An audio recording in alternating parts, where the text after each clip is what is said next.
Díagwit, by meg úsáid Pian Louis Kirkra inniu, purple pencil. Now, dús at first, cai me a oddfoil, I have to admit, ní sanoli Sudoku me. I'm not an expert at Sudoku. Ach buinem tatnavas. I enjoy it. Buinem tatnavas sort of literally means I get or I obtain tatnav, enjoyment out of na Puzal sin an cluiche sin.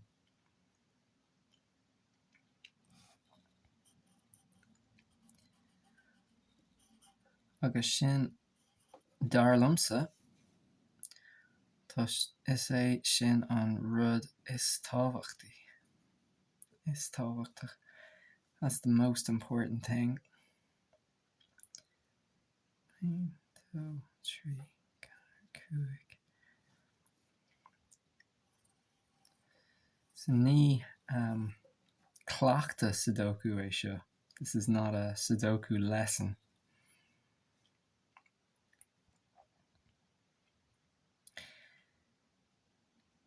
Is féidir leat. Is féidir cleachtaí Sudoku a fháil an idirlín. You can find Sudoku lessons on the internet.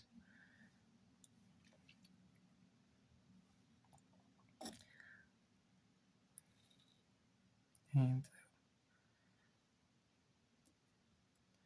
tá mí gur iver a trí sa bhosca sin agus cúpla cín eile iver a hocht.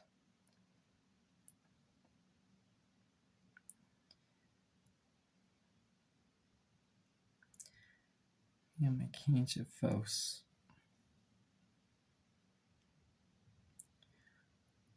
No, tá cainte.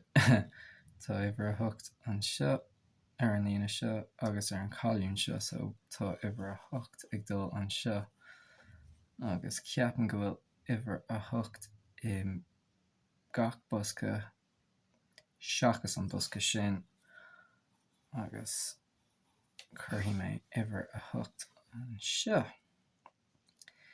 Sanolí ba é an focail a dúsáid mé dús.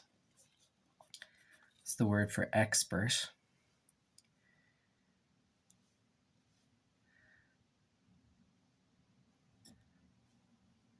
Agus sé an focail ólas. Cílíonn sé sin, cílíonn ólas information or knowledge. There's a construction for the word I know or I already know. Tá sé ólas a gum.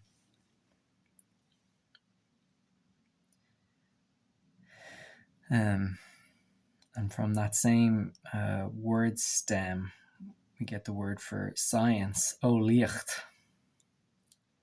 which in some ways, in Irish, the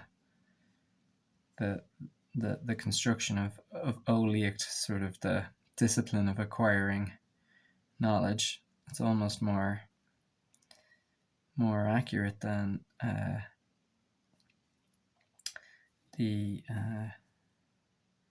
well, I suppose it helps remind us what science means. It's an activity to do with knowledge, not necessarily a big book of knowledge. Fágann sé sin iver a chathair agus ba iver a chathair ag dul híos an seo. Just a quick word on huas agus híos. Tá iver a chathair huas an seo sa chéad líne. Up. agus tá iver a cethair híos an seo. Up, down, huas, síos. But if your object that you're describing is static, if something is already up or down, we use huas or híos. If we're describing that we're going up or going down, we say Tommy's ag dul suas, we're going up, or Tommy's ag dul síos. So we have separate words in Irish for up and down depending on whether it's a static state or whether it's a directional, upwards, downwards, suas, síos. Cad atá fócas sa líne seo? Cad atá fós iarú? Táimid ag iver a mheán agus iver a seacht. Agus ní feicim clú fós.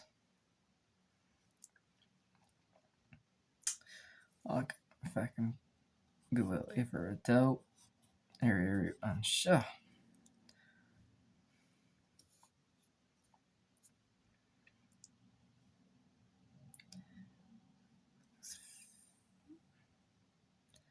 Feicimís an líne sin inis.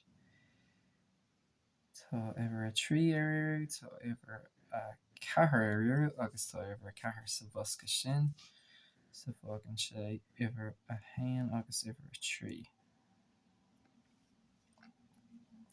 So tuacamíd ar ais an sin. Cad faoin bosca sin. Cínte go nuirt mheánna ach tá iver a mheán iarú agus iver a seacht iarú. Tá iver a seacht an seo, so chuirí mé iver a seacht agus iver a mheán agus fágann sé iver a sé. Chun dul huas an seo.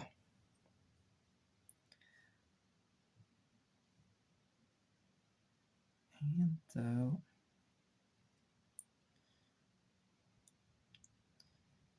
trí.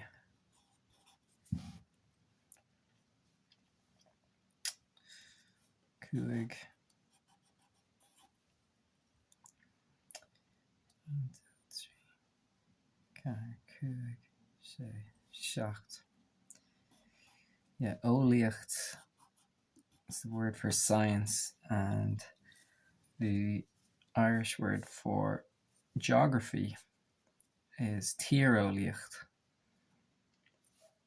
Tá iver a mheán dul an seo agus iver a dó an seo agus bhí iver a dó iarú san chailún sin. Yeah, sin is iad na hábhar scoile, school subjects. Ólaíocht, science, tíreolaíocht, geography, maths, aon, dó, trí, ceathair, cúig, sé. Star, history, aon, dó, trí, ceathair, cúig, sé. Seacht, ocht, ní. Berla, English, Frankish, French.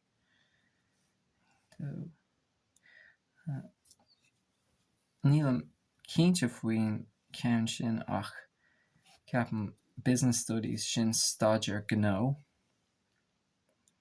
Aon, dó, trí, ceathair. Agus ar scoil in Éireann bhí orainn Gaeilge a dhéanamh freisin, a thógáil freisin. We had to take Irish lessons, clachtaí Gaeilge, throughout our schooling. Dó, trí, ceathair, cúig, sé. Luaigh mheánna go nearna mé gur thug mé Gaeilge le haigh or test for the final, it's called the Leaving Certificate in Ireland, the final exams. It literally just means high test. Ord is the word for high. Ord test. The secondary school qualification that's offered in Ireland. 1, 2, 3, 4, 5. Agus, le haigh our Stáidéir Gaeilge for Irish studies, bhí Dún Do Bhéal a dhéanamh. So an oral exam. Bhéal is just your mouth. Do Bhéal. If you were being rude, you might tell somebody to Dún Do Bhéal. 1, 2, 3. Close your mouth. Shut your mouth.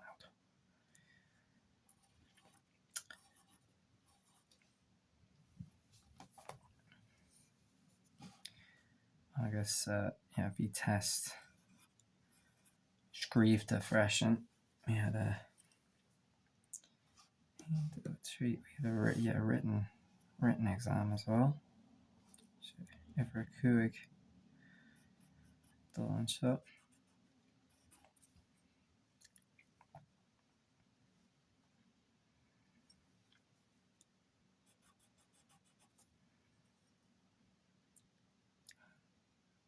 One, 2, 3, 4, 5, 6, 8, 9.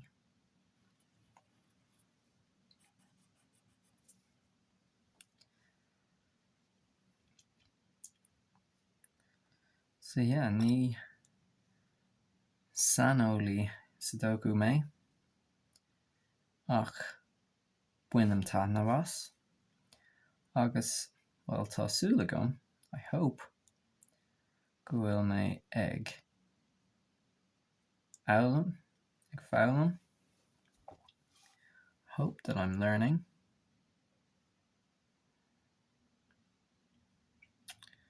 Nis tá mé géirí uimhir a hain an bosca sin, nó an líne sin agus an bosca sin, agus cad atá eile iarú uimhir a 7. Oh yeah. Tá uimhir 7 ag dul an sin, agus fágann sé sin uimhir a hain, agus cad é an uimhir dearnach le haigh an Puzal sin 1, 2, uimhir 3.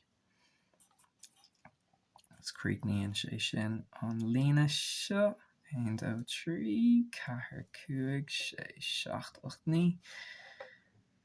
1, 2, 3, 4, 5, 6, 7, 8, 9. Is minic a dhéanam botún. I often make mistakes, so déanaí mé check ar an dara. 1, 2, 3, 4, 5, 6, 7, 8, 9. Ach, ceapan gin nuair na mé é sin gan botún. So, sin é, déanta, done. Gnairi an bóthar leat. Bye.